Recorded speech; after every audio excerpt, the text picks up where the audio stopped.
hotspots for protests. And sure enough, as soon as the prayers ended, we hear the chant. "Leave, leave," the protesters yelled, referring to President Bashar al-Assad. It's a small protest of some 300 men, but they are loud. "The people want to topple the regime," chant the protesters. The ministry minder asks us to stay at bay for our safety, but then we are allowed to get closer to the demonstrators.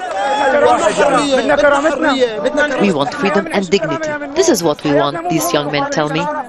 They all want to say something, but they actually all say the same thing. They want the army and security forces out of their towns, political freedoms, and prisoners released, and a new government. 13-year-old Tariq is here because his father was put in prison a month ago, and he wants him out. So every Friday, he joined the protest. Syrian TV was also present to cover the protest, and Syrian security was also around, but did not interfere with the protest, at least on this day.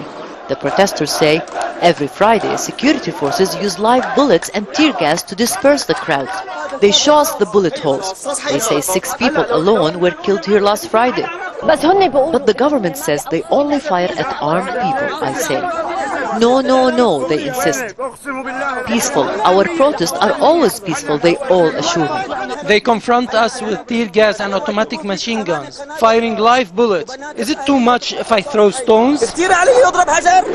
As this protest was about to end, a smaller group comes closer, chanting support for the army and security forces.